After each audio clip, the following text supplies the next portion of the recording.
ശ്രീമദ് ഭാഗവത പഠനം ക്ലാസ് 2. നമ്മളിന്ന് രണ്ടാമത്തെ അധ്യായമാണ്. സ്കന്ധം 1 രണ്ടാമത്തെ അധ്യായം ഭഗവത് ഭക്തിയുടെ മാഹാത്മ്യ വർണ്ണന. ഇവിടെ ഭക്തിയുടെ പ്രാധാന്യമാണ് പറയുന്നത്.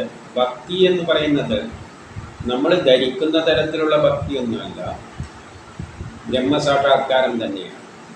ആദ്യം തന്നെ ബ്രഹ്മസാക്ഷാത്കാരത്തെ പറ്റിയാണ് പറയുന്നത്. അതായത് ഈ ഭൗതിക ലോകമെല്ലാം വിട്ടിട്ട് പോകേണ്ട കാര്യമാണ്.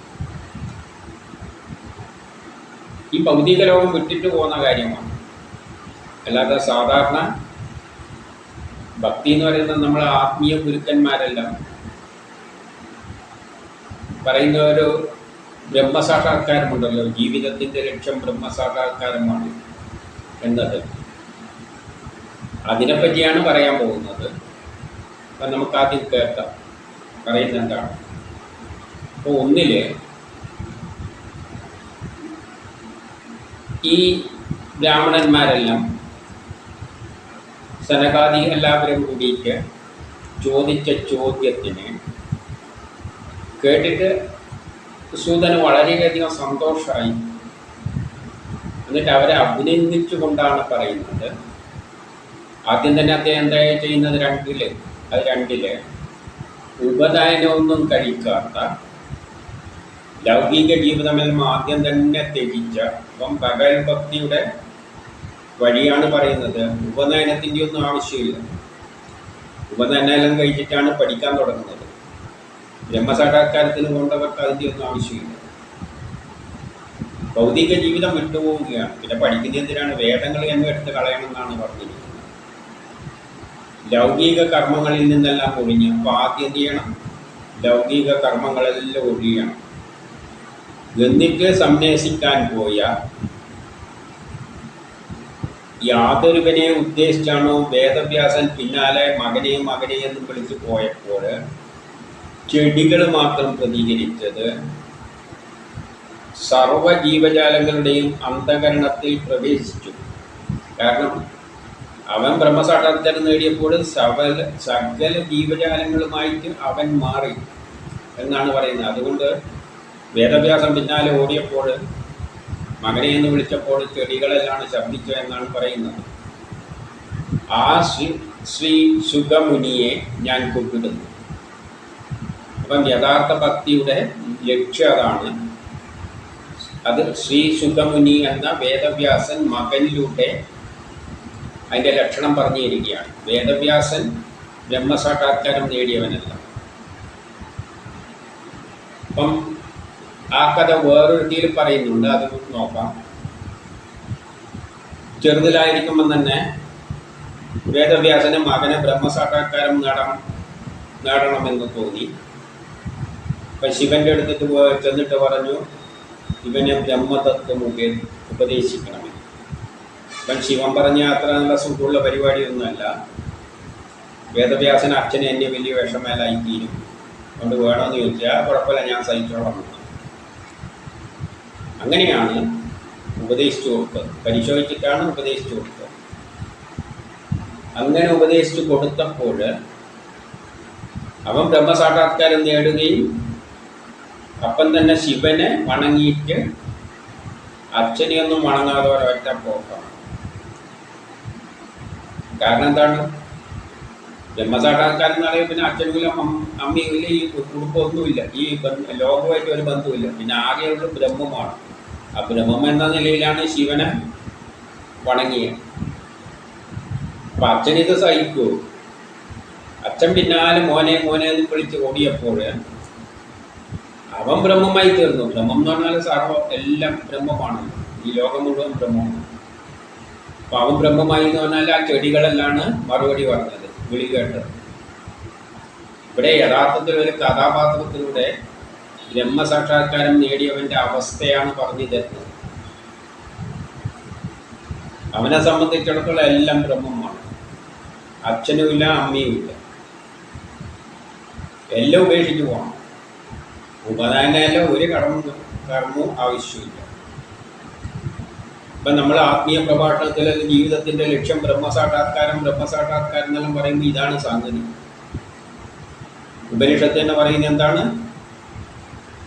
ബ്രഹ്മസാക്ഷാത്കാരത്തിന് പോവുകയാണെങ്കിൽ സന്യസിക്കാൻ പോകുമ്പോൾ ആദ്യം തന്നെ എന്ത് വേണമെന്ന് പറഞ്ഞാൽ എല്ലാ ബന്ധുക്കളെയും വിളിച്ചിട്ട് ഭാര്യയെയും മക്കളെയും കുട്ടികളെയും അച്ഛനെയും അമ്മയും എന്തെങ്കിലും വിളിച്ചിട്ട് ഞാൻ സന്യസിക്കാൻ പോവുകയാണ് എന്ന് പറഞ്ഞ് അവർ സമ്മതവും വാങ്ങിയിട്ട് ഉടുതുണിയെല്ലാം അടിച്ചിട്ട് വെള്ളത്തിൽ കളഞ്ഞിട്ട് ഒരൊറ്റ പോക്കുമാണ്, വല്ല കാശിയിലേക്കോ വല്ല പുഴയിലേക്കോ. പിന്നെ അവിടെ പോയി ബ്രഹ്മം പറഞ്ഞിരുന്നോണം, പിന്നെ അച്ഛനും ഇല്ല അമ്മയും ഇല്ല. ഇതാണ് ബ്രഹ്മസാക്ഷാത്കാരം. ഇത് ഈ ആത്മീയ പ്രഭാഷണത്തിൽ പറഞ്ഞാൽ എന്തായിരിക്കും സ്ഥിതി? പിന്നെ ആരൊക്കെ അവിടെ പോയിരിക്കുക? അച്ഛനെയും അമ്മേനെയും എല്ലാം ഉപേക്ഷിച്ചിട്ട് മക്കൾ പോകാൻ പോകുമ്പോൾ ബ്രഹ്മസാക്ഷാത്കാരം ആരെ ഇഷ്ടപ്പെടുക? ഇതൊന്നും പറയില്ല.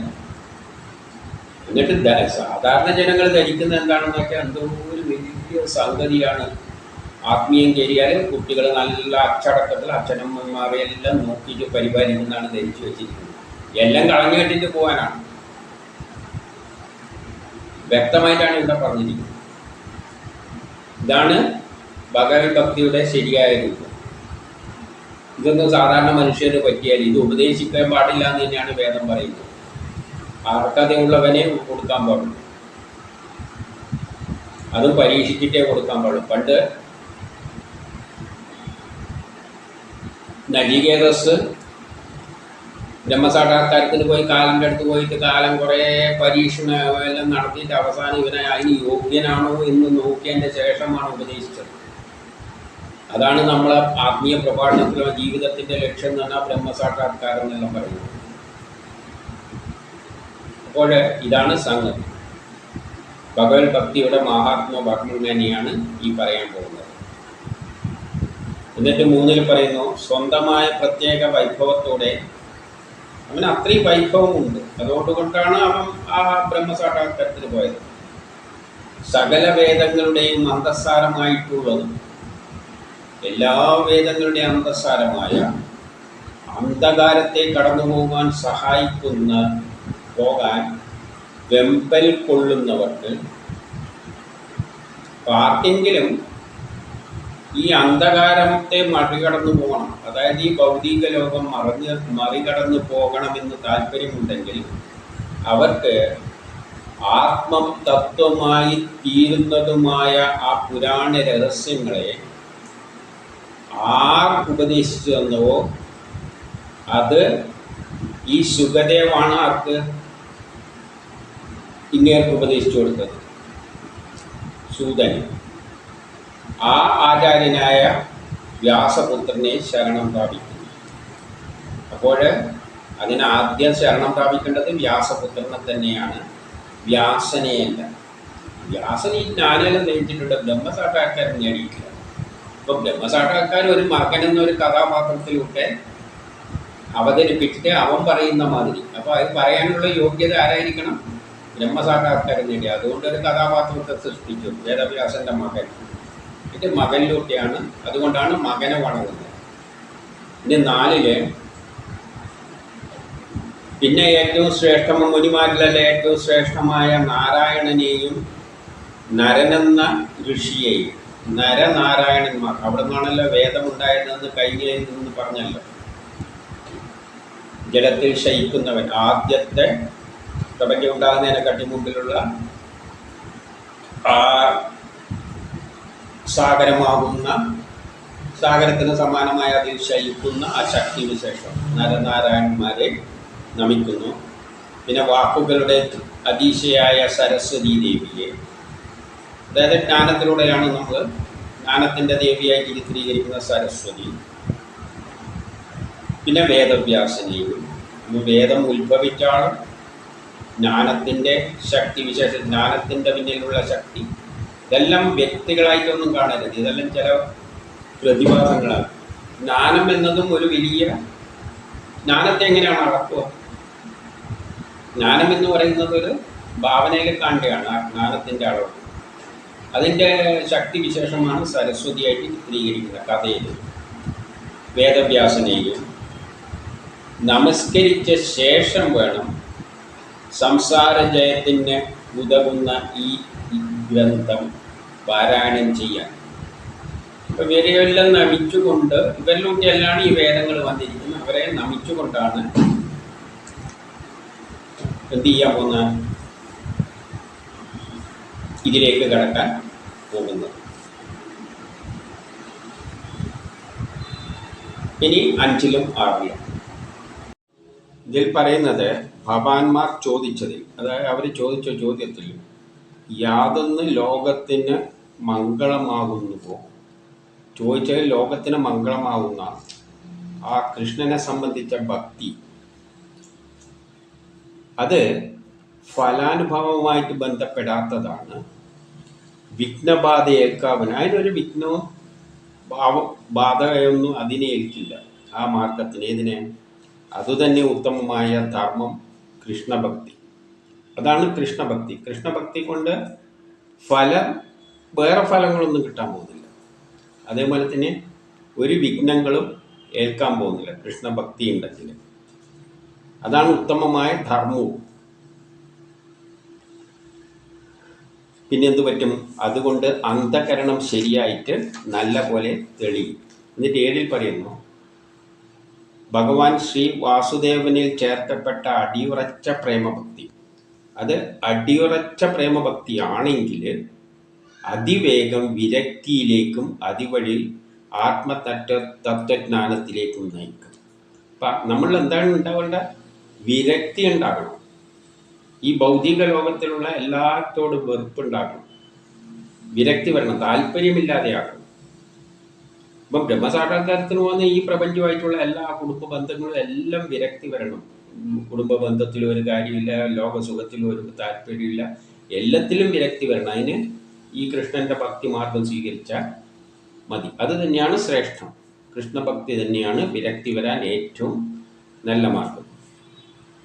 അത് ആത്മതത്വജ്ഞാനത്തിലേക്ക് നയിക്കുന്ന ബ്രഹ്മസാക്ഷാത്കാരത്തിലേക്ക് നയിക്കും. 8ൽ പറയുന്നു, ഏത് ധർമ്മം വേണ്ട വിധം അനുഷ്ഠിച്ചാലും ഭഗവത് കഥയിൽ താല്പര്യം ജനിപ്പിക്കുന്നില്ലെങ്കിൽ അത് വെറും പ്രയത്നം മാത്രമാണ്. ഭഗവത് കഥയിൽ താല്പര്യം, ഭഗവത് കഥയിലൂടെ എന്താണ് പറഞ്ഞു വരുന്നത്, ഈ പ്രപഞ്ച രഹസ്യം, ബ്രഹ്മരഹസ്യം മുഴുവനാണ് പറഞ്ഞു വരുന്നത്. അത് മനസ്സിലാക്കിക്കൊണ്ട് നമ്മൾ ആ ധർമ്മത്തിലേക്ക് പോകുന്നതാണ് നല്ലത്, എളുപ്പമാണ്. കൃഷ്ണൻ എന്താണ് ബ്രഹ്മം, എന്താണ് ബ്രഹ്മത്തിലേക്കുള്ള ഭക്തി, അതെല്ലാം ഈ കഥയിലൂടെ മനസ്സിലാക്കണം. കഥയിലെല്ലാം പറയാൻ പോകുന്നതിൽ ആ ഭാഗം വരുന്നത് കൃഷ്ണഭക്തിയുമായിട്ട് ബന്ധപ്പെട്ട കാര്യങ്ങൾ പറയുന്നിടത്ത് വ്യക്തമായിട്ട് പറഞ്ഞു തരും.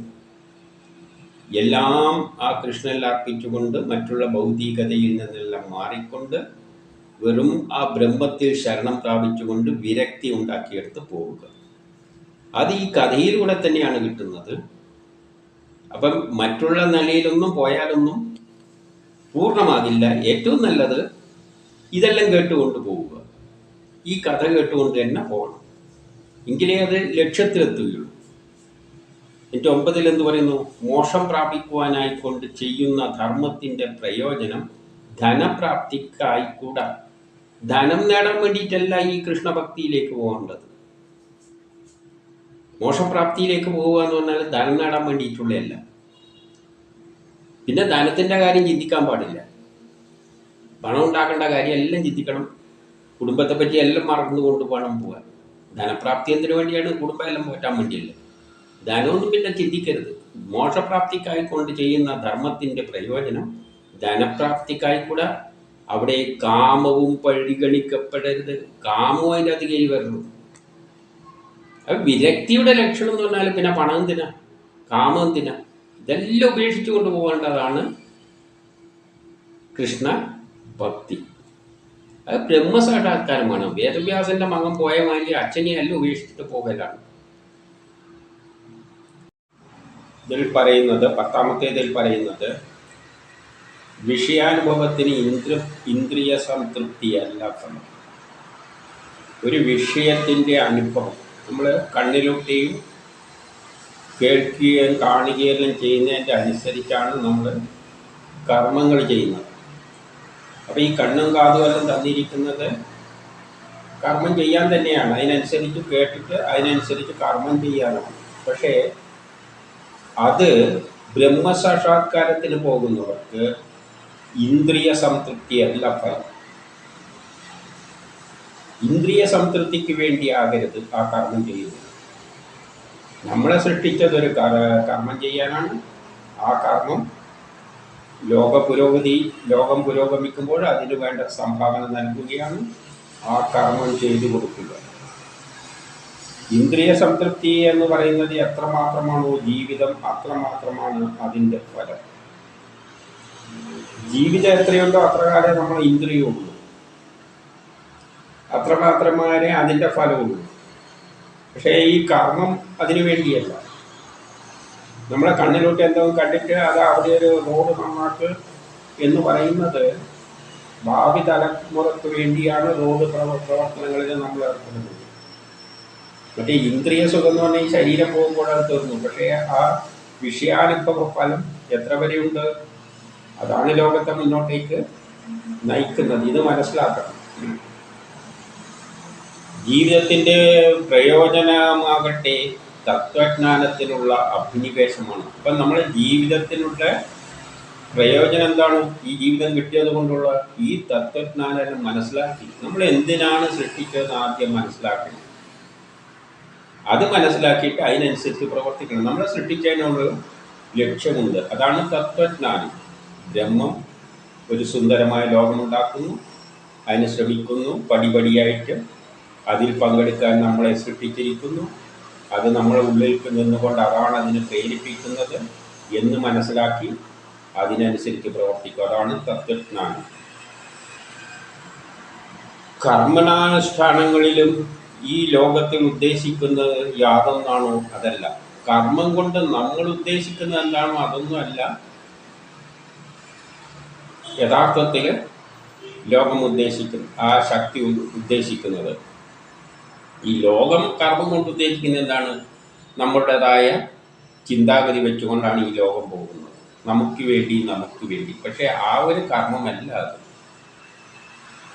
നമ്മളിൽ ഓരോ വ്യക്തികളും എനിക്ക് വേണ്ടി എന്നാണ് ചെയ്യുന്നുണ്ടെങ്കിലും യഥാർത്ഥത്തിൽ ആ ശക്തി നമ്മളിൽ അങ്ങനെ ഒരു ചിന്ത ഉണ്ടാക്കിയിട്ട് ലോക പുരോഗതിക്ക് വേണ്ടിയാണ് ചെയ്യിക്കുന്നത്. ഇനി 11. തത്വജ്ഞാനികൾ ആ തത്വത്തെ അഖണ്ഡമായ ജ്ഞാനമെന്ന് പറയുന്നു. അതിനാണ് തത്വജ്ഞാനികൾ വേദങ്ങളിലെല്ലാം എന്തു പറയുന്നത്? അഖണ്ഡമായ ജ്ഞാനം എന്ന് പറയും. ശരിയായ ജ്ഞാനം അതാണ്. അത് വേറെ ചിലർ ബ്രഹ്മം എന്ന് പറയുന്നു. ചിലർ പറയുക ബ്രഹ്മത്തിൻ്റെ താല്പര്യമാണത്, ബ്രഹ്മമാണ് ഇതിൻ്റെ എല്ലാം പിന്നിൽ. അപ്പോൾ ചുരുക്കി ബ്രഹ്മം എന്ന് പറയാം. ചിലരതിനെ പരമാത്മാവെന്ന് പറയും, ഭഗവാൻ എന്നും ചിലരെല്ലാം പറയും. യഥാർത്ഥത്തിൽ ആ തത്വം ബ്രഹ്മം അല്ലെ ഈശ്വരൻ അല്ലെ പരമാത്മാവ്, ലോകത്തിനൊരു പ്ലാനുണ്ട്. ആ പ്ലാൻ അനുസരിച്ചാണ് കാര്യങ്ങൾ മുന്നോട്ടേക്ക് പോകുന്നത്. അതനുസരിച്ചേ പോവുകയുള്ളൂ.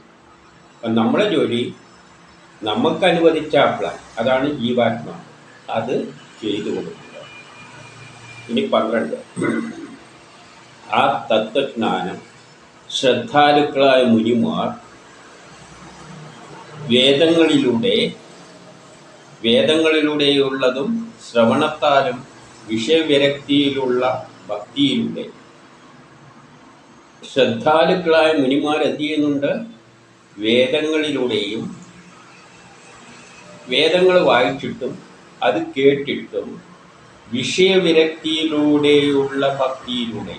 വിഷയവിരക്തി, നമ്മൾ വിഷയങ്ങളിൽ എന്തെങ്കിലും ഒന്ന് കാണുകയും കേൾക്കുകയും ചെയ്യുമ്പോൾ നമ്മൾ അതിൻ്റെ ഒരു കർമ്മം ചെയ്യാൻ പ്രേരിപ്പിക്കും. പക്ഷേ അത് നമുക്കായിട്ട് എന്ന് ചിന്തയില്ലാതെ ചെയ്തു കൊടുക്കുക. അതാണ് വിഷയ വിരക്തിയിലൂടെയുള്ള ഭക്തിയിലൂടെ ജീവാത്മാക്കൾ പരമാത്മ സ്വരൂപമായി കാണുന്നു. അതെല്ലാം ആ ശക്തിയുടെ കർമ്മമാണ്. അത് ചെയ്യാനാണ് സൃഷ്ടിച്ചത്. അത് ആ ശക്തിക്ക് വേണ്ടിയാണ് നമ്മൾ ചെയ്യേണ്ടത്. അപ്പം ജീവാത്മാവിൽ പരമാത്മ സ്വരൂപമായി കാണുന്നു. ജീവാത്മാവ് എന്ന് പറയുന്നത് നമ്മളെ ഉള്ളിലുള്ള കർമ്മം, നമ്മൾ ചെയ്യേണ്ട കർമ്മമാണ് ജീവാത്മാവ്. പരമാത്മാവ് എന്ന് പറഞ്ഞാൽ ലോകം മുഴുവൻ പ്രപഞ്ചം മുഴുവൻ എന്തൊരു കർമ്മമാണോ നടക്കേണ്ടത് അതിനാണ് പരമാത്മാവ് എന്ന പ്ലാൻ പറയുന്നത്. ലോകത്തിനൊരു പ്ലാനുണ്ട്, അതിലൊരു ചെറിയ കർമ്മമാണ് നമ്മൾ ചെയ്യേണ്ടത്, അത് നമ്മുടെ പ്ലാനാണ്. അപ്പോൾ ഈ തത്വജ്ഞാനം ശ്രദ്ധാലുക്കളായ മുനിമാര് വേദങ്ങളിലൂടെ എങ്ങനെ കേട്ടിട്ടും മറ്റും മനസ്സിലാക്കുന്നു. എന്നിട്ട് വിഷയവിരക്തി ഉണ്ടാവും. അത് നമ്മളെ വിഷയങ്ങളിലൂടെയാണ് നമ്മൾ കർമ്മം ചെയ്യുന്നത്. നമ്മൾ കർമ്മം ചെയ്യുമ്പോൾ എന്തൊക്കെ കാണുക, കേൾക്കുക, ഇതെല്ലാം സ്പർശിക്കുക, ഇങ്ങനെയെല്ലാം ആയിട്ടാണ് മനസ്സിലാക്കിയിട്ടാണ് നമ്മൾ കർമ്മത്തിന് എടുത്തിയാടുന്നത്. അപ്പം ആ വിഷയത്തിൽ താല്പര്യം വെച്ച് എനിക്ക് എന്ന ചിന്തയില്ലാതെ ഇതെല്ലാം ആ പരമാത്മാവിൻ്റെ പ്ലാനാണ്. അത് നമ്മളെ കൊണ്ട് ജയിപ്പിക്കുവാൻ വേണ്ടിയാണ് ഇത് ചെയ്യുന്നത്. അങ്ങനെ വരുമ്പോൾ നമ്മളെ ജീവാത്മാവിനെ, നമ്മളിലുള്ള കർമ്മത്തെ ആ പ്രപഞ്ചത്തിൻ്റെ കർമ്മം പരമാത്മാവുമായിട്ട് കണ്ടുകൊണ്ട് വിരക്തിയോടെ നമ്മൾ ചെയ്യുന്നു. ആര്? ജ്ഞാനി. ഇനി 13. ആകയാൽ ബ്രാഹ്മണ വർണ്ണ മുതലായ വർണ്ണ വിഭാഗത്തിനും, ബ്രാഹ്മണ മുതലായ വർണ്ണ വിഭാഗം എന്ന് പറഞ്ഞാൽ മനുഷ്യര് ബുദ്ധി കൊണ്ട് പ്രവർത്തിക്കുന്നവരുണ്ട്, ശരീരശക്തി കൊണ്ട് പ്രവർത്തിക്കുന്നവരുണ്ട്, ലീഡർഷിപ്പ് ക്വാളിറ്റി ഉള്ളവരുണ്ട്, സാധാരണ ജോലി ചെയ്യുന്നവരുണ്ട്, ചിലവരെ സഹായിക്കാനായിട്ട് താല്പര്യമുള്ളവരുണ്ട്. ഇതാണ് വർണ്ണാശ്രമധർമ്മം. എല്ലാ സ്ഥാപനത്തിലും ചിന്തകരുണ്ട്, റിസർച്ചുകൾ നടത്തുന്ന വിഭാഗമുണ്ട്, എക്സിക്യൂട്ടീവ് നടപ്പാക്കുന്ന ക്ഷത്രിയ വിഭാഗമുണ്ട്, ബാക്കി ജോലി ചെയ്യുന്ന വൈശ്യരുണ്ട്, ചിലവർ വേണ്ട സഹായങ്ങൾ ചെയ്തു കൊടുക്കുന്ന വിഭാഗമുണ്ട്. ഓരോ കുടുംബത്തിലും അതുണ്ട്. അതാണ് വർണ്ണാശ്രമം. അപ്പം അങ്ങനെ ഓരോ ആളും ഓരോ വിഭാഗമായിട്ടാണ് സൃഷ്ടിച്ചിരിക്കുന്നത്. ഓരോ കർമ്മം ചെയ്യാൻ, ഒരു ഫാക്ടറി ആണെങ്കിലും ഒരു വീട്ടിൽ തന്നെയാണെങ്കിലും ചിലവർ തൂക്കുന്ന ജോലിയായിരിക്കും ചെയ്യുക. അവർക്ക് പറയും ഞാൻ തൂത്തോളാം എന്ന് പറയും, എനിക്ക് മറ്റുള്ള പാടുപെട്ട് കറിയൊന്നും ഉണ്ടാക്കി ഞാൻ ഉണ്ടാക്കിയാൽ ശരിയാവില്ല, അങ്ങനെ പറയുന്നവരുണ്ട്. അപ്പം പറയും ഞാൻ തൂത്തോളാം, ഞാൻ കറിയൊന്നും ഉണ്ടാക്കിയാൽ ശരിയാവില്ല, അങ്ങനെ ചിന്തിക്കുന്നവർ. അപ്പം അങ്ങനെ പല വിഭാഗങ്ങളും ഒരു വീട്ടിലുണ്ട്. എല്ലാ വിഭാഗവും ചിലവർ ബുദ്ധിപരമായിട്ട് ചിന്തിച്ചിട്ട് ചെയ്യുന്ന പ്രവർത്തികളായിരിക്കും. അപ്പം അവിടെയൊന്നും ഉച്ചതീതത്വമൊന്നുമില്ല. അപ്പം ഇതെല്ലാം ഇങ്ങനെയാണ് മനുഷ്യരെ സൃഷ്ടിച്ച്. ഈ പ്രപഞ്ചത്തിലും അങ്ങനത്തെ കർമ്മങ്ങളുണ്ട്. ആശ്രമധർമ്മത്തിന് ബ്രഹ്മചര്യാദി ആശ്രമധർമ്മങ്ങളുണ്ട്. അതായത് ഒരാൾ ജനിക്കുമ്പോൾ ആദ്യം ബ്രഹ്മചര്യമാണ്, പഠിക്കുകയാണ് ധർമ്മം. അത് കഴിഞ്ഞിട്ട് പഠിച്ചതിൻ്റെ ശേഷം പ്രയോഗത്തിൽ വരുത്തണം. അത് ബ്രഹ്മചര്യം പഠിക്കുന്ന കാലഘട്ടം. അത് ഏത് സായിപ്പായാലും അതുള്ളതാണ് ബ്രഹ്മചര്യമുള്ളൂ. അല്ലാതെ അതൊന്നും ഏതോ വിഭാഗത്തിൻ്റെ അല്ല. അവർ പഠിക്കുന്ന കാലഘട്ടമുണ്ട്. കുടുംബം പിന്നെയെല്ലാം പ്രയോഗിച്ചിട്ട് കുടുംബമെല്ലാം പോറ്റുന്ന വിഭാഗമുണ്ട്. പിന്നെ വയസ്സാകുമ്പോൾ മക്കളെ ഏൽപ്പിച്ചിട്ട് കുറേ മാറി നിൽക്കും. പിന്നെ ഇതെല്ലാം വിട്ടിട്ട് സന്യാസം മാതിരി ജീവിക്കും. ഇതെല്ലാം ഏത് നാട്ടിൽ പോയാലും സായിപ്പന്മാരായാലും ഇസ്ലാമിക രാഷ്ട്രങ്ങളിലായാലും ഈ എല്ലാ വിഭാഗവും ഉണ്ട്. ഇതൊന്നും ഇവിടത്തെ മാത്രമായിട്ടൊന്നും കണ്ടേക്കരുത്. അതാണ് മനുഷ്യരിൽ ഇങ്ങനെയെല്ലാം 4 ധർമ്മങ്ങൾ നമ്മളിലും ഉണ്ട്. അനുസരിച്ച് ജനങ്ങൾ യഥാവിധി കർമ്മം അനുഷ്ഠിക്കുക വഴിയുള്ള ധർമ്മത്തിൻ്റെ സമ്പൂർണ്ണ ഫലം ശ്രീഹരിയെ സന്തോഷിപ്പിക്കലാണ്. അപ്പോൾ ഇതിൻ്റെ ലക്ഷ്യം എന്താണ്? ഈ ഗുണങ്ങളെല്ലാം നമുക്ക് തന്നെന്തിനാണ്? ബുദ്ധിയുള്ള ബുദ്ധി ഉപയോഗിച്ചിട്ട് കണ്ടുപിടുത്തങ്ങൾ നടത്തണം, ലീഡർഷിപ്പ് ക്വാളിറ്റിയുള്ള രാഷ്ട്രത്തെ നയിക്കണം, ബാക്കിയുള്ളവർ എല്ലാ കർമ്മങ്ങളും ചെയ്യണം, സേവിക്കാൻ താല്പര്യമുള്ളവർ മറ്റുള്ളവരെല്ലാം വേണ്ട സഹായങ്ങൾ ചെയ്തു കൊടുക്കണം, പഠിക്കേണ്ടവർ പഠിക്കണം, കുടുംബം പോറ്റേണ്ടവർ കൊടുക്കും. ഇങ്ങനെ എല്ലാവരും അവരവരുടെ ധർമ്മങ്ങൾ ആർക്കു വേണ്ടി ചെയ്യണം. ഇതെല്ലാം എന്തിനാണ് ഇങ്ങനെ ഒരു വിഭാഗം തരംതിരിച്ച് വെച്ചിരിക്കുന്നത്? ആ ശക്തിയെ സേവിക്കാൻ വേണ്ടി, ആ പ്രപഞ്ച പുരോഗതിയിൽ പങ്കെടുക്കാൻ വേണ്ടി. ആ ശ്രീഹരിക്കൊരു ലക്ഷ്യമുണ്ട്, സുന്ദരമായ ഒരു ലോകമുണ്ട്. ലോകം മുന്നോട്ടേക്കല്ലേ പോകുന്നത്, പിന്നോട്ടേക്കല്ലല്ലോ. അത് മുന്നോട്ടേക്ക് കൊണ്ടുപോവുകയാണ്. അവസാനത്തും ഒരു സുന്ദരമായ ലോകം ഉണ്ടാകും. അതാണ് അതിൻ്റെ ലക്ഷ്യം. അപ്പം അതിനെ സന്തോഷിപ്പിക്കലാണ്. ഇനി 14. അതിന് ഏകാഗ്ര മനസ്സോടെ ശ്രീഹരിയെ ശ്രദ്ധിക്കേണ്ടതും കീർത്തിപ്പെടേണ്ടതും ധ്യാനിക്കേണ്ടതും പൂജിക്കേണ്ടതുമാണ്. അതിനെന്താണ് നമ്മൾ ചെയ്യേണ്ടത്? ആ ശക്തിയെപ്പറ്റി ശരിക്കും മനസ്സിലാക്കുക. ഇങ്ങനെ ഒരു ശക്തി. എന്നിട്ട് അതിനു വേണ്ടി നമ്മുടെ ശ്രദ്ധ അതിലായിരിക്കണം. അതിനെ കീർത്തിപ്പെടുമെന്നാണ് അതിൻ്റെ കാര്യങ്ങൾ ശരിക്കും മനസ്സിലാക്കണം. എന്തെല്ലാം അത് ചെയ്യാൻ പോകുന്നതെന്ന് മനസ്സിലാക്കുക, അതിനെപ്പറ്റി ധ്യാനിക്കുക, ചിന്തിച്ച് മനസ്സിലാക്കുക. എപ്പോഴും ആ ചിന്തയായിരിക്കണം. എന്തിനു വേണ്ടിയായിരിക്കും എന്നെ ഈ പ്രവൃത്തി ഏൽപ്പിച്ചിരിക്കുന്നത്? ആ ഒരു ലക്ഷ്യത്തോടു കൂടി മനസ്സിലാക്കിക്കൊണ്ട് പൂജിക്കേണ്ടതാണ്. അതിനു വേണ്ടിയിട്ട് നമ്മൾ കർമ്മങ്ങൾ ചെയ്യണം. ഇതാണ് ഭക്തിമാർഗം. വേറെ മാർഗമൊന്നുമില്ല. അല്ലാതെ വിളക്കും വെച്ചിട്ട് പടവും വെച്ചിട്ട് പൂജിക്കാനൊന്നും അല്ല ഇവിടെ പറയുന്നത്. അതിൻ്റെ കാര്യമൊന്നും ഇല്ല. പൂജ എന്ന് പറഞ്ഞാൽ അതിന് വേണ്ടി എന്താണ് വേണ്ടത് ചെയ്തു കൊടുക്കുക. അതിന് ചെയ്യേണ്ടത് നമ്മളെ പൂവ് കൊണ്ടേക്ക് ഇട്ട് കൊടുക്കലല്ല. അതിനു വേണ്ടി നമ്മളെ ശരീരവും ബുദ്ധിയും മനസ്സും എല്ലാം തന്നിട്ടുണ്ട്, കൈയും കാലും എല്ലാം തന്നിട്ടുണ്ട്. അതിനനുസരിച്ച് ലോക പുരോഗതിക്കായിട്ട് അതാണ് ലോകത്തെ മുന്നോട്ടേക്ക്, കാലമാണ് മുന്നോട്ടേക്ക് കഴിക്കുന്നത്. അതിന് വേണ്ടത് ചെയ്തു കൊടുക്കുക. 15 യാതൊരാൾ നിരന്തരമായ ധ്യാനത്തിലൂടെ കർമ്മത്തിൻ്റെ ഏച്ചുകെട്ടലുകൾ അറുത്തു കളയുന്നു, അവർ ലീലാകഥകൾ കേൾക്കാനുള്ള താല്പര്യം പ്രകടിപ്പിക്കാതിരിക്കുന്നു. അങ്ങനെ ചെയ്യുന്നവർ കർമ്മത്തിൻ്റെ ഏച്ചുകെട്ടലുകൾ അറുത്തു മുറിക്കും. നമ്മളൊരു കർമ്മം ചെയ്യുമ്പോൾ ഇന്ന് നമ്മളൊരു കാര്യം ചെയ്യുന്നത് എനിക്ക് വേണ്ടി, എൻ്റെ വീട്ടുകാർക്ക് വേണ്ടി, എൻ്റെ മക്കൾക്ക് വേണ്ടി, എൻ്റെ ഇന്നാക്ക് വേണ്ടി എന്നല്ലാണ് ചെയ്യുന്നത്. ആ ബന്ധങ്ങൾ മുറിക്കണം. കർമ്മത്തിൻ്റെ ഏച്ചുകെട്ടലുകൾ മുറിച്ചിട്ട് എല്ലാം അതിനു വേണ്ടി എന്ന് ചിന്തിക്കുമ്പോഴാണ് നമ്മൾ എന്ത് കേൾക്കാതിരിക്കില്ല. ഈ കാലം ഒരു ലീലയിലൂടെയാണ് ലോകത്തെ മുന്നോട്ടേക്ക് നയിക്കുന്നത്. ആ കഥ നമ്മൾ കേൾക്കാതിരിക്കുന്നത്. അപ്പം ഭാഗവതം കേട്ടേ പറ്റും.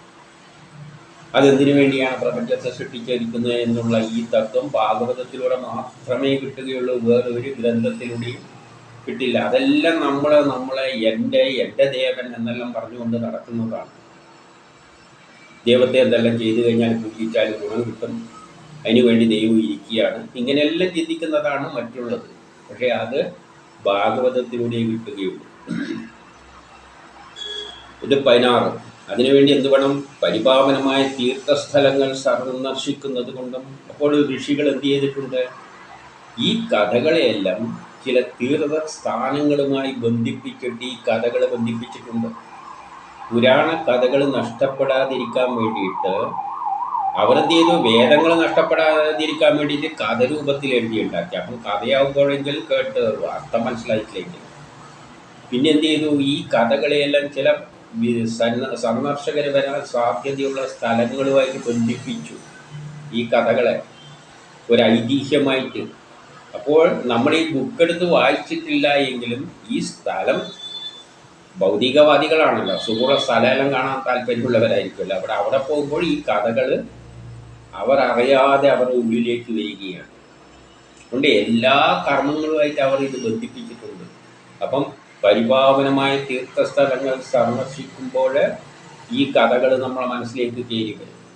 മഹാജനങ്ങളോടുകൂടി സമ്പർക്കം പുലർത്തുന്നത് കൊണ്ടും നല്ല മഹാന്മാരായ അറിയുന്ന ആൾക്കാരോട് സമ്പർക്കം പുലർത്തുമ്പോൾ ഈ കഥകൾ കേൾക്കാൻ പറ്റും.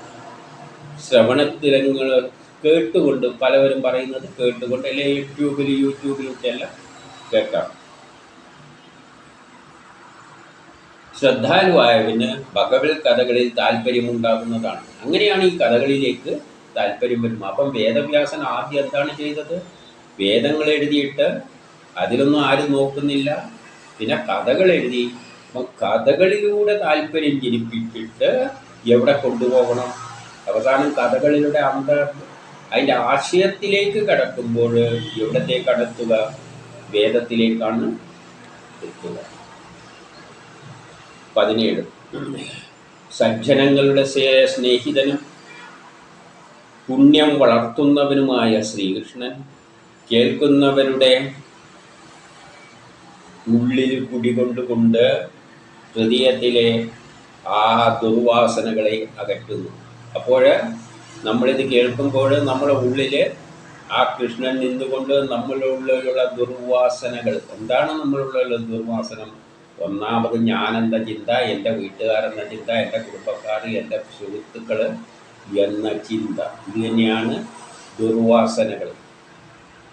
ഇത് മാറിയിട്ട് ലോകത്തെപ്പറ്റി ചിന്തിക്കുക, ആ ശക്തി ഒരു സുന്ദരമായ ലോകമുണ്ടാക്കാൻ ശ്രമിക്കുന്നു. അതിനുവേണ്ടി നമ്മുടെ ത്യാഗം ചെയ്യുക, നമ്മളെ ബന്ധങ്ങളെല്ലാം അറുത്തു മാറ്റുക.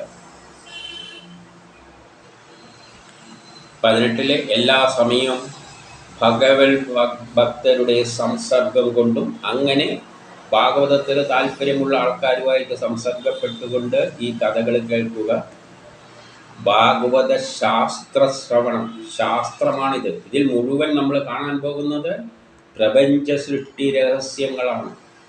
അതിൻ്റെ ഉദ്ദേശവും, എന്തിനാണ് ഈ പ്രപഞ്ചം ഉണ്ടായത്, ആരാണിത് ഉണ്ടാക്കിയത്, എന്തിനു വേണ്ടിയാണ് ഉണ്ടാക്കിയത്, എങ്ങനെയാണ് ഉണ്ടാക്കിയത്, ഇതെല്ലാമാണ് ഈ ഭാഗവതത്തിലൂടെ കിട്ടാൻ പോകുന്നത്.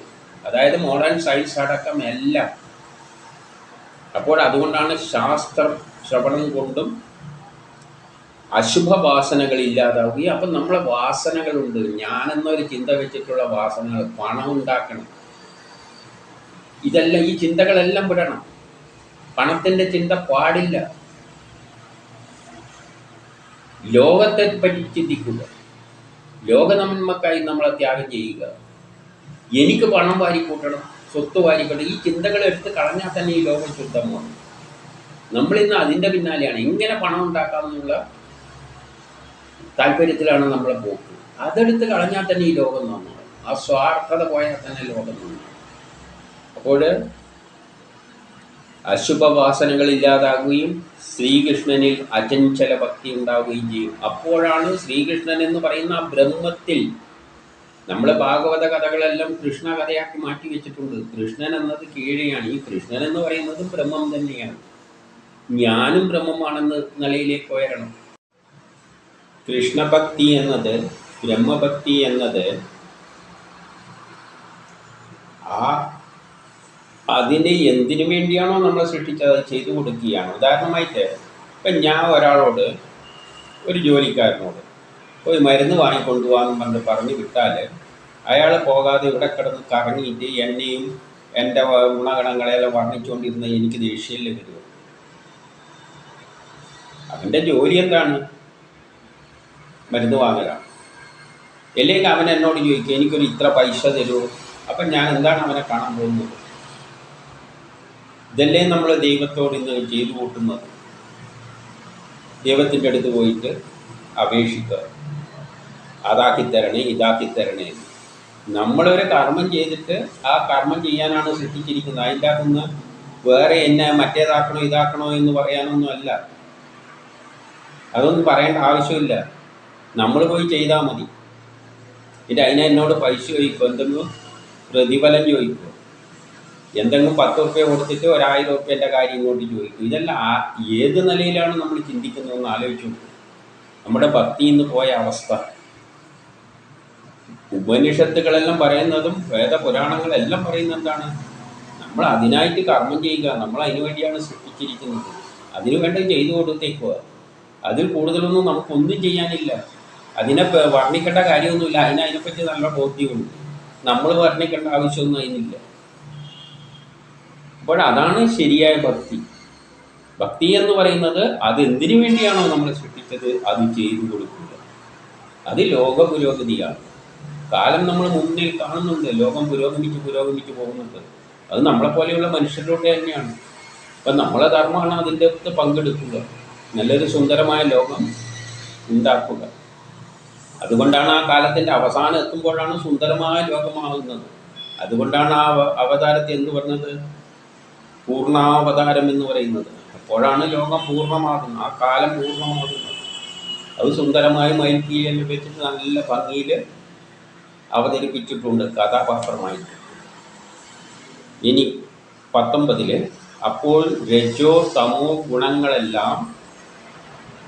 ഗുണങ്ങളാൽ ഉണ്ടാകുന്ന കാമലോകാദികൾ നമ്മളെ ബാധിക്കാതെ സത്വഗുണത്തിൽ അടിയുറച്ച് മനസ്സ് തെളിഞ്ഞു വരും. അപ്പോഴാണ് കാമലോഭാദികൾ ഉണ്ടാക്കുന്ന രജോ തമോ ഗുണങ്ങൾ ഇല്ലാതാകും. അപ്പം നമ്മൾ നമ്മൾ കാമത്തിന് വേണ്ടിയാണ് ദൈവത്തിൻ്റെ പിന്നാലെ നടക്കുന്നത്. ഇതല്ല ദൈവം ആവശ്യപ്പെടുന്നത്, ഈശ്വരൻ ആവശ്യപ്പെടുന്നത്, കൃഷ്ണനിലെ ബ്രഹ്മം ആവശ്യപ്പെടുന്നത്. നമ്മളെ കർമ്മം ചെയ്തു കൊടുക്കാനാണ്. നമ്മളെന്ത് ചെയ്യുന്നത് ഇങ്ങോട്ടേക്ക് ഇങ്ങോട്ടേക്ക് എന്നും പറഞ്ഞുകൊണ്ട് നടക്കുകയാണ്. താന്ന് മാത്രമല്ല ചെയ്യുന്നത്, അവനെ കുത്തുമാളി എടുക്കണം, അവൻ്റെ പൊടി പോലും ഇല്ലാതാകണം, അവൻ്റെ തലയിൽ ഇടുത്തി വീഴണം എന്നെല്ലാം പോയിട്ടാണ് അവിടെ പോയി പറയുന്നത്. അവനാ ശക്തി സൃഷ്ടിച്ചിരിക്കുന്നതിന് വേണ്ടിയാണ്. അവനിലൂടെ വേറെ കുറേ കർമ്മം ചെയ്യാനുണ്ട്. അപ്പം നമ്മൾ പോയിട്ട് പറയാം അവൻ്റെ തലയിൽ ഇടുത്തി വീഴണം. നമ്മളെ ശത്രുവാണ്. അവനാ ശക്തി സൃഷ്ടിച്ചിരിക്കുന്ന ചിലപ്പോൾ നാളെ റോഡ് വെട്ടാനായിരിക്കും. അപ്പോൾ പറയുന്നത് ആ ശക്തിയോട് പറയുകയാണ് അവൻ്റെ തലയിലൊന്ന് ഇടുത്തി ഇട്ട് കൊടുക്കുന്നത്. പിന്നെ റോഡാരാ കിട്ടുക? അപ്പോൾ എന്ത് മണ്ടത്തരമാണ് നമ്മൾ ആത്മീയതയുടെ പേരിൽ മനസ്സിലാക്കി വെച്ചിരിക്കുന്നത്. അപ്പോൾ കൃഷ്ണഭക്തി എന്ന് പറഞ്ഞ ഇതാണ്, ലോകത്തിന് വേണ്ടി കർമ്മം ചെയ്യുക. അപ്പോൾ സത്വഗുണമുണ്ടാകും. സത്വഗുണം എന്ന് പറഞ്ഞാൽ മനസ്സ് ശാന്തമാകും. നമ്മൾ കർമ്മം അതിന് വേണ്ടിയിട്ട് ചെയ്തു കൊടുക്കുക, അല്ല നമുക്ക് നമ്മുടേതായ ഒരു ചിന്തയില്ലാതെ ഒരു ചെടിയായ അവസ്ഥയിലേക്ക് മനസ്സെത്തും. കാമവും വികാരങ്ങളും എല്ലാം അതോടെ ഇല്ലാതാകും. 20 ഈ വിധത്തിൽ മനഃപ്രസാദം കൈവരിക്കും.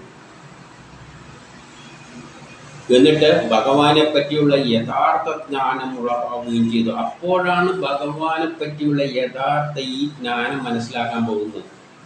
അപ്പം അതുവരെ നമ്മൾ ധരിച്ചു വെച്ചിരിക്കുന്ന ഭഗവാന് പോയിട്ട് എന്തെങ്കിലും കൊണ്ടു കൊടുത്തു കഴിഞ്ഞാൽ ഭഗവാൻ നമുക്ക് സാധിച്ചു തരും. പലതരം കൊണ്ടു കൊടുക്കാൻ പലതരം ലിസ്റ്റ് ഉണ്ടാക്കി വെച്ചിരിക്കുക. ഇന്ന് വില കുറഞ്ഞ ഇത് കൊടുത്തു കഴിഞ്ഞാൽ ഇത്ര ഗുണം കിട്ടും, വില കൂടിയ ഇത് കൊടുത്തു കഴിഞ്ഞാൽ ഇത്ര കിട്ടും എന്നെല്ലാം പറഞ്ഞുകൊണ്ടാണ് ഉണ്ടാക്കി വെച്ചിരിക്കുന്നത്. അപ്പം യഥാർത്ഥ ജ്ഞാനം കിട്ടുമ്പോൾ നമ്മളെ സൃഷ്ടിച്ച എന്തിനാണെന്ന് ആദ്യം മനസ്സിലാക്കുക. പ്രപഞ്ച രഹസ്യം മനസ്സിലാക്കുക. നമ്മളെ സൃഷ്ടിച്ച കർമ്മം ചെയ്യാനാണ്. 21 അതുകൊണ്ട് ഒന്നും കിട്ടാൻ പോകുന്നില്ല. നമ്മൾ അങ്ങോട്ട് ചെയ്തു കൊടുത്തു കഴിഞ്ഞാൽ ആ ഫലം നമ്മൾ തന്നെയാണ് അനുഭവിക്കുന്നത്. ലോക പുരോഗതി ഉണ്ടായാലും അനുഭവിക്കുന്നത് നമ്മൾ തന്നെയാണ്. പണ്ട് കാലത്ത് തൂമ്പയെടുത്ത് കിളക്കണ്ടിക്ക് ഇന്ന് അതിനുള്ള സൗകര്യങ്ങൾ ഉണ്ടായിട്ടുണ്ട്. അത് നമ്മൾ അധ്വാനിച്ച് കൊടുത്തത് കൊണ്ട് തന്നെയാണ്. കാലം തന്നെയാണ് ആ സൗഭാഗ്യം നമുക്ക് തന്നിരിക്കുന്നത്. ഇതെല്ലാം നമുക്ക് തന്നെ തരാനാണ്, അല്ലാതെ വേറെ തരത്തിലൊന്നും കിട്ടാൻ പോകുന്നില്ല. ഇനി 21 ഈശ്വരൻ സാക്ഷാത്കരിക്കുന്ന മാത്രയിൽ മനോമയമായ കെട്ടുകൾ തകരുന്നു. അതോടുകൂടി ആ ഒരു ലക്ഷ്യത്തിലേക്ക് നമ്മൾ എത്തുമ്പോൾ, അതായത് ആ ഭക്തിയിലേക്ക് എത്തുമ്പോൾ മനോമയമായ മനസ്സിലൂടെയുള്ള കെട്ടുകളെല്ലാം പൊട്ടും. പിന്നെ നമുക്ക് മനസ്സുമായിട്ട് ആരുമായിട്ട് ബന്ധങ്ങളൊന്നുമില്ല. ബ്രഹ്മമായിട്ടേ ബന്ധമുള്ളൂ. കടപ്പാട് ബ്രഹ്മത്തോടെയുള്ളൂ. വേറെ എല്ലാ ബന്ധങ്ങളും വരും. അതുകൊണ്ടാണ് വേദവ്യാസന്റെ മകൻ ബ്രഹ്മസാക്ഷാത്കാരം എന്നിട്ട് അച്ഛനോട് പോലും ചോദിക്കാത്ത സ്ഥലത്തുണ്ട്. സന്ദേഹങ്ങൾ നശിക്കും. പിന്നെ ഒരു സന്ദേശം സന്ദേഹങ്ങൾ സംശയങ്ങളൊന്നും നമുക്കുണ്ടാവില്ല. സഞ്ചിത കർമ്മം ക്ഷയിക്കും. അതോടുകൂടി തന്നെ നമ്മൾ എന്താണ്, പിന്നെ ഇനി നമ്മുടെ ജീവിതത്തിൽ ഒരു കർമ്മവും ചെയ്യാനില്ലാത്ത അവസ്ഥയിലെത്തും. പിന്നെ പുനർജന്മമില്ല. ആർക്കാണ് ആ ബ്രഹ്മസാക്ഷാത്കാരം? ഇനി ഭാവിയിൽ ഒരു കർമ്മവും ഇല്ലാത്തവനെ ഇത് സാധിക്കുള്ളൂ. എല്ലാത്തുള്ളൊന്നും അല്ല ആത്മീയത, ബ്രഹ്മസാക്ഷാത്കാരം. ഇതെല്ലാം വെറുതെ പറയുന്നതാണ്. ജീവിതത്തിൻ്റെ ലക്ഷ്യം ബ്രഹ്മസാക്ഷാത്കാരം. ജീവിതത്തിൻ്റെ ലക്ഷ്യം കർമ്മം ചെയ്ത് ആ ശക്തിയെ, ബ്രഹ്മത്തോടൊപ്പം നീങ്ങുക. ബ്രഹ്മം നമ്മളെ സൃഷ്ടിച്ചെന്തിനാണോ ആ കർമ്മം ബ്രഹ്മത്തിനായിക്കൊണ്ട് ചെയ്തുകൊണ്ട് ബ്രഹ്മത്തോടൊപ്പം മുന്നോട്ടേക്ക് നീങ്ങുക. ലോകം മുന്നോട്ടേക്കാണ് പോകുന്നത്, പിന്നോട്ടേക്ക് വലിക്കലല്ല. ഇനി 22 അതിനാൽ ബുദ്ധിശാലികൾ മനസ്സെപ്പോഴും വസുദേവനിൽ പ്രീതിയോടെയും ഭക്തിയോടെയും മനസ്സ് ഭഗവാനിൽ ഉറപ്പിച്ചു നിർത്തുക. അതുകൊണ്ട് നമ്മുടെ ചിന്ത എന്താണ്? ആ ബ്രഹ്മത്തിൽ. ഭഗവാൻ എന്ന് പറയുമ്പോൾ ഇടുങ്ങിയ ചിന്താഗതി വരരുത്. കൃഷ്ണൻ എന്നത് ആ ബ്രഹ്മമാണ്. എല്ലാം ബ്രഹ്മമായി കാണാനുള്ള ഒരു മനസ്സിലേക്ക് ഉയരണം. അപ്പോഴേ കൃഷ്ണനെ ബ്രഹ്മമായി കാണാൻ പറ്റും. എല്ലാത്തരത്തോളം കൃഷ്ണൻ ഈ താഴെയുള്ള രാധേരാധയായിട്ട് മാറും. ബ്രഹ്മമായിട്ട് കാണാൻ പറ്റുമ്പോൾ ഈ രാധേരാധ എന്ന ചിന്തയെല്ലാം പോകും. ഈ രാധേരാധ എന്നുള്ള ചിന്തയെല്ലാം നമ്മളൊരു മാനസിക അവസ്ഥയിൽ വരുന്നതാണ്. യഥാർത്ഥത്തിൽ ബ്രഹ്മം എന്ന് പറയുന്നത് കൃഷ്ണൻ എന്ന് പറയുന്നത് ആ ബ്രഹ്മമാണ്. രാധയും ബ്രഹ്മം തന്നെ, അതിൽ വ്യത്യാസമൊന്നുമില്ല. എല്ലാം ഒന്ന്, എല്ലാത്തിലും ബ്രഹ്മത്തെ ദർശിക്കണം. ഇനി 23 ഏകനായ സർവേശ്വരൻ. അത് ഏകനാണ്. ഈശ്വരൻ കുറയൊന്നുമില്ല, ആകെ ഒന്നേ ഉള്ളൂ, അത് ബ്രഹ്മമേ ഉള്ളൂ. സത്വം, രജസ്, തമസ് എന്നീ ഗുണങ്ങളാൽ ഈ പ്രപഞ്ചത്തിന്റെ രക്ഷക്കും സൃഷ്ടിക്കും സംഹാരത്തിനുമായി വിഷ്ണു, ബ്രഹ്മാവ്, ശിവൻ എന്നിങ്ങനെയുള്ള വ്യത്യസ്ത നാമങ്ങൾ ഈ ലോകത്തിൽ ധരിച്ചിരിക്കുന്നു. അപ്പോൾ പ്രപഞ്ചം സൃഷ്ടി സമയത്ത് ആ ബ്രഹ്മം രജോ തമോ സത്വഗുണത്തിലൂടെ 3 രൂപത്തിലാണ് ആക്ട് ചെയ്യുന്നത്. അതാണ് ബ്രഹ്മ, വിഷ്ണു, മഹേശ്വരന്മാർ. ബ്രഹ്മാവ് എന്ന് പറയുമ്പോൾ സൃഷ്ടി നടത്തുക. സൃഷ്ടി നടത്തേണ്ടെങ്കിൽ നമ്മൾ എന്ത് വേണം? ഊർജം ചെലവിടണം. അത് രജോ ഗുണമാണ്. ഉണ്ടായതിനെ പരിപാലിക്കുന്ന ഒരു സ്റ്റേജ്, അത് വിഷ്ണുവാണ്, സത്വഗുണമാണ്. പിന്നെ ആവശ്യം കഴിയുമ്പോൾ കളയണം, അത് തമോ ഗുണമാണ്, നശിപ്പിക്കുന്നതാണ്, അത് ശിവനാണ്. ഈ ഒരു 3 കാര്യത്തിലൂടെയാണ് ലോകം മുന്നോട്ട്. നമ്മളൊരു വീടുണ്ടാക്കുമ്പോഴും ഈ 3 ഘടകങ്ങളുണ്ട്. നമുക്കും ഈ 3 ഘടകങ്ങളുണ്ട്. നമ്മൾ ജനിക്കുന്നു, പഠിക്കുന്നു, കർമ്മം ചെയ്യുന്നു, അവസാനം ആവശ്യം കഴിയുമ്പോൾ കളയുന്നു. എല്ലാത്തിനും ഈ 3 സ്വഭാവമുണ്ട്. അങ്ങനെയാണ് ഈ പ്രപഞ്ചം ഉണ്ടായിരിക്കുന്ന ആ ബ്രഹ്മം. അതിനാൽ സാത്വികമൂർത്തിയായ വിഷ്ണുവിൽ നിന്നും ശുഭഫലങ്ങൾ മനുഷ്യർക്ക് ഉണ്ടാകുന്നത്. എപ്പോഴാണ് ഫലം കിട്ടുക? വിഷ്ണുവിൽ നിന്ന്. എന്താണ് വിഷ്ണു? നമ്മളൊരു വീടുണ്ടാക്കുമ്പോൾ ബ്രഹ്മാവാണ്, അത് ഫലമല്ല, കഷ്ടപ്പാടിൻ്റെ സമയമാണ്. വീടുണ്ടായി കഴിഞ്ഞിട്ട് പിന്നെയാണ് അതിനെ പരിപാലിക്കുന്നത്. ആ പരിപാലിക്കുന്ന സമയത്താണ് നമുക്ക് ഫലം കിട്ടുന്നത്. വീടുണ്ടാക്കുമ്പോൾ ഫലം കിട്ടില്ല. വീടുണ്ടാക്കുമ്പോൾ മെനക്കടയുള്ളൂ, കഷ്ടപ്പാടിലുള്ളൂ. ഇപ്പം രജോ ഗുണം കഷ്ടപ്പെടലാണ്. പഠിക്കുന്ന സമയം രജോ ഗുണമാണ്, അത് കഷ്ടപ്പെടുന്ന സമയമാണ്. ഫലം കിട്ടുന്നതാണ് പഠിച്ചിട്ട് ഒരു ജോലി കിട്ടുമ്പോൾ. അത് സത്വഗുണമാണ്, സ്റ്റഡിയായ ഒരു സ്റ്റേജ് കിട്ടുന്നത്. ഇപ്പം സത്വഗുണത്തിലാണ്, അത് വിഷ്ണു ആണ്. വിഷ്ണുവാണ് നമുക്ക് ഫലം തരുന്നത്. മനസ്സിലാക്കാൻ വളരെ ലളിതമാണ്. ശുഭഫലങ്ങൾ മനുഷ്യർക്കുണ്ടാകുന്നത് വിഷ്ണുവിൽ നിന്നാണ്, സത്വഗുണത്തിലാണ്. അത് നശിപ്പിക്കുമ്പോൾ എല്ലാവരും വീട് നശിപ്പിക്കുമ്പോൾ എന്ന് പറഞ്ഞാൽ പൊടിയും പടലായിട്ട് നമുക്ക് കഷ്ടപ്പെടുന്ന സമയം. നിർമ്മിക്കുന്നതും അതുപോലെ തന്നെയാണ്. അപ്പം ബ്രഹ്മാവും ശിവനും പ്രയാസമുള്ള പ്രയാസങ്ങളാണ്, ഒരു നല്ല സമയമല്ല. എന്നാൽ വീട് ഉണ്ടാക്കിയതിന് ശേഷം നല്ലതാണ്. അപ്പോൾ സത്വഗുണമാണ് എപ്പോഴും നമ്മൾ ഇച്ഛിക്കുന്നത്. പക്ഷേ അത് രജോ ഗുണത്തിലൂടെ മാത്രമേ അത് നടക്കുകയുള്ളൂ. ആവശ്യം കഴിയുമ്പോൾ അടിച്ച് കളയും വേണം. ആവശ്യം കളഞ്ഞിട്ട് ആ വീടാണ് വെച്ച് കഴിഞ്ഞാൽ ശല്യവുമാണ്. ഇനി 24. പൃഥ്വിയുടെ വികാരമായ തടിയെ അപേക്ഷിച്ച് പുക വിശിഷ്ടമാണ്. പൃഥ്വി പോലെയുള്ളതാണ് തടി, കരം. തടീനെക്കാട്ടിയും ശ്രേഷ്ഠം എന്താണ്? വായുവാണ്, പുകയാണ്. പുകേനെ കാട്ടിയും ശ്രേഷ്ഠമാണ് എന്ത്? അഗ്നി. അതുപോലെ തമോ ഗുണത്തെക്കാട്ടി, അലസതയെക്കാട്ടിയും ശ്രേഷ്ഠമാണ് കർമ്മം ചെയ്യുന്നത്. രണ്ടും കഷ്ടപ്പെടുന്ന പരിപാടി തന്നെയാണ്. വീട് നിർമ്മിക്കുമ്പോഴും കഷ്ടപ്പാട് തന്നെയാണ്, പൊളിക്കുന്നതും കഷ്ടപ്പാട് തന്നെ. അപ്പോൾ പൊളിക്കുന്നതിനെക്കാട്ടിയും കുറച്ച് നല്ലത് നിർമ്മിക്കുന്നതാണ്. നമ്മൾ നിർമ്മിക്കുന്നതാണ് പൊളിക്കുന്നതിനെക്കാട്ടിയും കുറച്ച് നല്ലത്. അതിനെക്കാട്ടിയും നല്ലത് സത്വഗുണമാണ്. ആ വീടെല്ലാം നിർമ്മിച്ച് കഴിഞ്ഞിട്ട് സ്ഥായിയായ അവസ്ഥയെത്തുമ്പോൾ അതാണ് നല്ലത്. ഇതെല്ലാം മനസ്സിലാക്കാൻ വലിയ പ്രയാസമൊന്നുമില്ല. കാരണം അത് ബ്രഹ്മസ്വരൂപത്തെ പ്രകടമാക്കുന്നു. അപ്പോഴാണ് അതിൻ്റെ ബ്രഹ്മം എന്താണോ ഉദ്ദേശിച്ചത് ആ അവസ്ഥയിലെത്തുന്നത്. അത് ബ്രഹ്മസ്വരൂപത്തെ പ്രകടമാക്കുന്നു. ബ്രഹ്മം ശാശ്വതമാണ്, അതിന് നാശമില്ല. അതുമാതിരി ഒരു വീട് നിർമ്മിച്ചു കഴിഞ്ഞാൽ അത് ശാശ്വതമായി കുറേ കാലത്തേക്ക്. അപ്പം ബ്രഹ്മത്തിൻ്റെ രൂപമാണ്. അപ്പം ഇതെല്ലാം ബ്രഹ്മമാണെന്നാണ് പറയുന്നത്. ഇനി 25. വേദങ്ങൾ വാസുദേവനെ, കൃഷ്ണതത്വത്തെ അധികരിച്ചിട്ടുള്ള വേദങ്ങളെല്ലാം ഈ ബ്രഹ്മത്തെ അധികരിച്ച് ബ്രഹ്മത്തിൽ നിന്ന് വന്നിരിക്കുന്ന അടിത്തറ ബ്രഹ്മം തന്നെയാണ്. അതിൽ നിന്നാണ് വേദങ്ങൾ ഉണ്ടായിരിക്കുന്നത്. യജ്ഞങ്ങൾ ആർക്ക് വേണ്ടിയാണ്? വാസുദേവനെ, ആ ബ്രഹ്മത്തെ ഉദ്ദേശിച്ചാണ്. വാസുദേവനെ എന്ന് പറയുമ്പോൾ ബ്രഹ്മം എന്ന് പറഞ്ഞാൽ പെട്ടെന്ന് ഇപ്പം നമുക്ക് ബ്രഹ്മം എന്ന് പറയുന്ന എളുപ്പം. വാസുദേവൻ നമ്മൾ പറയുമ്പോൾ ഇങ്ങനെ താഴെ തന്തുവായി തോന്നിപ്പോകും. മുകളിൽ തന്നെ കയറി പിടിച്ചാൽ മതി. എന്തിനാ താഴെ പിടിക്കുന്നു? യജ്ഞങ്ങൾ, കർമ്മങ്ങളെല്ലാം ആ ശക്തിക്ക് വേണ്ടിയാണ്. അതാണ് കർമ്മം ഉണ്ടാക്കിയിട്ട് നമ്മളെ കൊണ്ട് ചെയ്യിപ്പിക്കുന്നത്. അപ്പം നമ്മൾ ചെയ്യുന്ന കർമ്മമെല്ലാം അതിന് വേണ്ടിയാണ്. യോഗശാസ്ത്രങ്ങൾ വാസുദേവനെ പ്രീതിപ്പെടുത്തുവാനുള്ളതാണ്. യോഗശാസ്ത്രങ്ങളെല്ലാം ബ്രഹ്മസാക്ഷാത്കാരത്തിനെല്ലാം വേണ്ടിയുള്ളതാണ്.